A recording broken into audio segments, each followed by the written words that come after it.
Hey everybody, so I look kind of a wreck today, mostly because I just took a shower, so my hair is a mess. If I play with it a little bit, I apologize. I really try not to do that, but I really wanted to make this video, get it up, because it's 8:20 and I need to do my Veda video. So I just wanted to get this up, and I just felt really gross today. It was a hot day, so I wanted to take a shower before I really sat down and did this because I just felt gross. So today's Veda video I want to do on things not to say and things that are more appropriate to say to somebody who is going through or has just been through a miscarriage.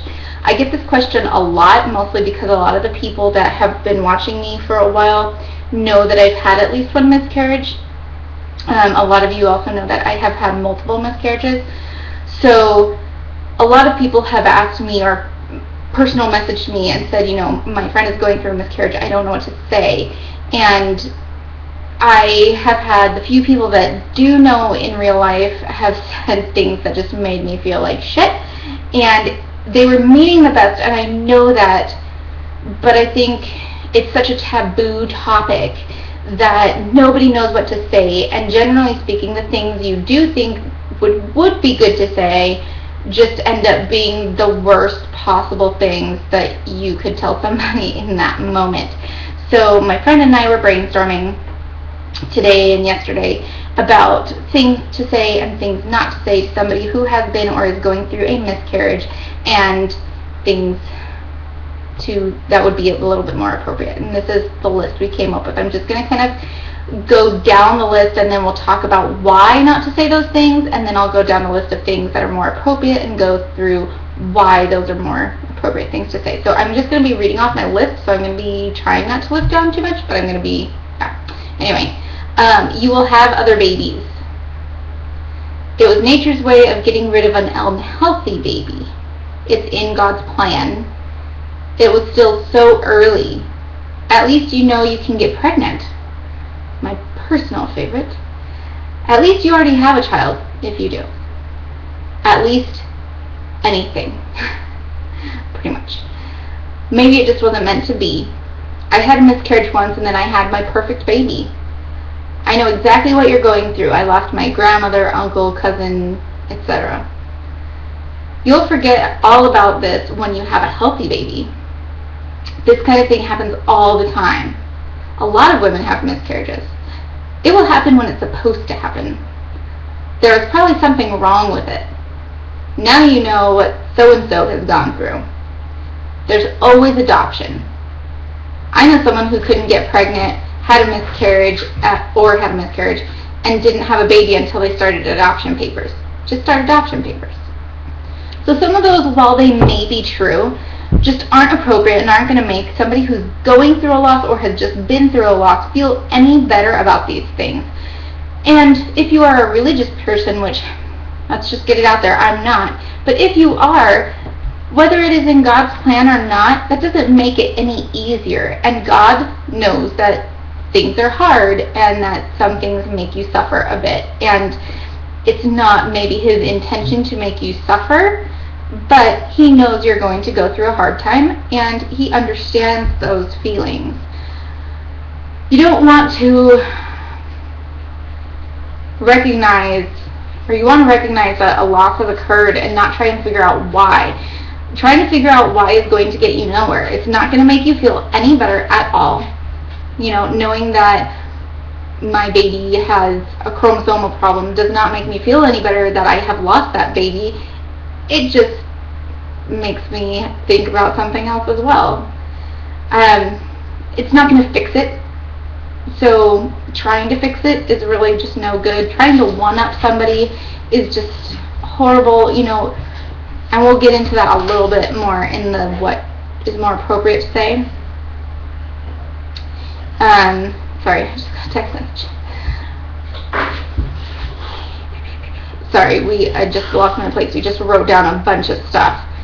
So anyway, comparing trials or losses isn't helpful because you want to suppress that me monster and not try and make it all about you and what you've been through and it just seems very one-upping in that situation, and to say something along the lines of, oh, well, I've had miscarriages and I'm fine now, or I've had my baby now and you will too, that just makes it feel like you're trying to one-up one another.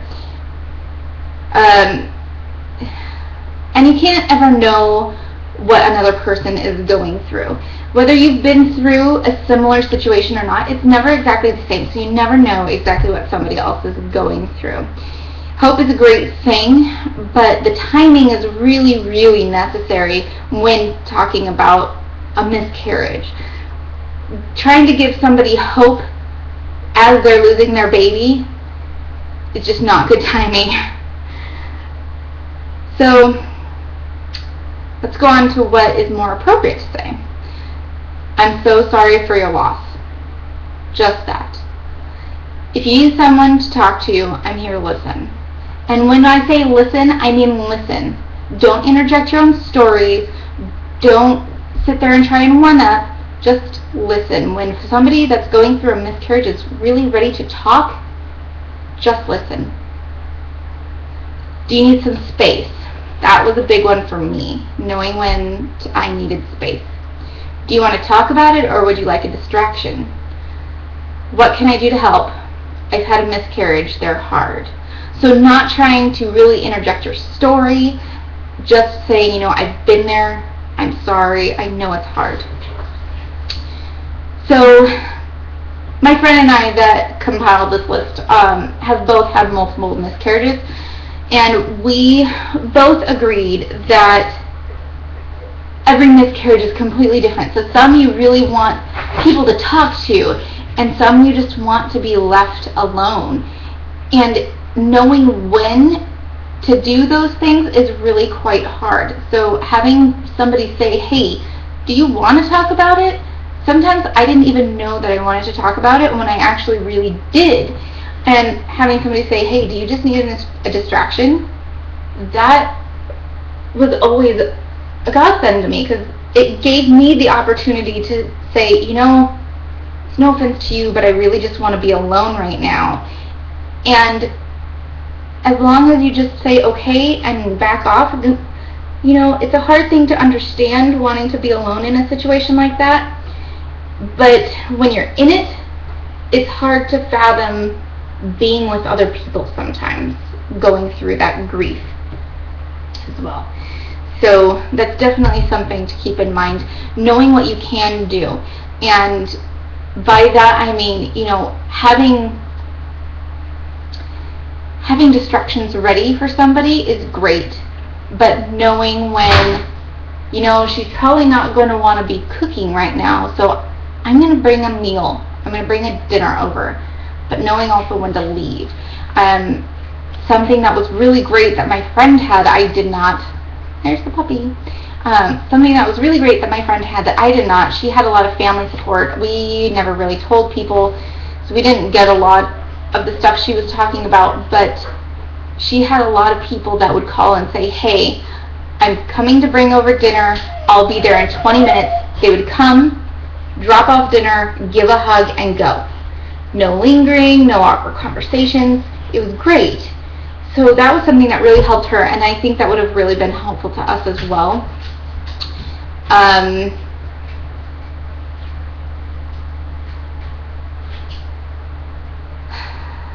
Sorry. I'm going through her notes, her portion of the notes. Flowers and cards were great for both of us. Having some color in the house after you feel like everything is just blah. And your house could be the most colorful house, but when you are going through a big loss like that, everything around you that's normally around you just seems like blah. So having some new flowers or cards that give some color in the house can just be really helpful. Let's see. She has a couple friends that